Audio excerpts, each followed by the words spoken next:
এর জন্য নিয়ে আসলাম আরেকটি ভিডিও প্রবাসী অ্যাপ থেকে।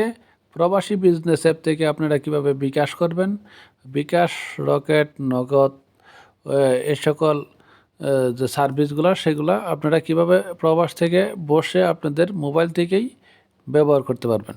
সেই জন্য আপনার বিকাশের যে লোগো আছে, নগদের লোগো আছে, রকেটের লোগো আছে, সেখানে এই সার্ভিসগুলো পাওয়া যায়। আমরা বিকাশের লোগোতে টাচ করলাম। বিকাশের যে মেথডটা আছে সেখানে 3টা অপশন দেওয়া আছে। আমরা অবশ্যই সবগুলো অপশন দেখব। এটা হলো আপনার নাম্বার দেওয়ার অপশন। এখানে আপনি অ্যামাউন্ট দিবেন, এটাতে আপনি পিন নাম্বার দিবেন। বিকাশের পার্সোনাল নাম্বার হইলে ডিফল্টভাবে পার্সোনাল সিলেক্ট করাই আছে, আপনি শুধু নাম্বারটা তুলবেন এখানে। আর যদি এজেন্ট নাম্বার হয় তাহলে এজেন্টে সিলেক্ট করবেন। সেন্ড মানি করে লাগে তাহলে সেন্ড মানি করবেন। আর সমস্ত প্রোগ্রাম শেষ হইলে আপনারা এই যে সাবমিটটা লেখা আছে, সাবমিটে ক্লিক করে দেবেন, আপনার নাম্বারটা সেন্ড হয়ে যাবে। বিকাশ, নগদ, রকেট 3টার সিস্টেম একটাই। আচ্ছা, এই টাকাটা গেল কিনা সেটা আপনারা কিভাবে দেখবেন, সেটা দেখার জন্য আপনার আমাদের এই অ্যাপসের কর্নারে চলে যেতে হবে। আমাদের অ্যাপসের কর্নারটা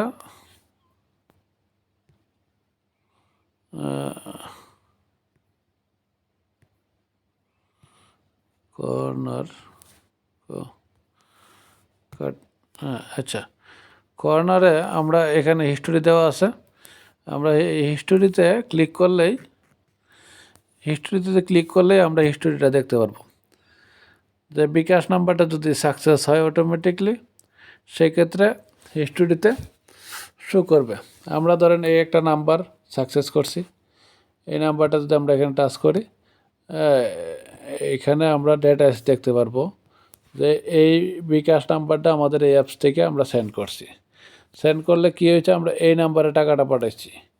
আর এটা ট্রানজ্যাকশন আইডিটা হলো এটা যেটা লেখা আছে TRXID, এটাই ফুল ট্রানজ্যাকশন আইডি। বিকাশটা অটোমেটিকলি গেলে অটোমেটিকলি ট্রানজ্যাকশন আইডিটা ওখানে থাকবে। তারপরে যে নাম্বার থেকে টাকাটা সেন্ড হয়েছে সেই নাম্বারটা হলো সেন্ডার নাম্বার। টাকাটা আপনার যদি এই মেসেজটা কপি করার প্রয়োজন হয় তাহলে আপনি কপিতে টাচ করবেন। এই ছিল বিকাশের সিস্টেম। আচ্ছা, বিকাশ, নগদ, রকেট 3টারই প্রসেস একই। আমরা এই ভিডিওটা এইখানে শেষ করতেছি। অন্য ভিডিওগুলো ইনশাল্লাহ অন্য কাজের জন্য।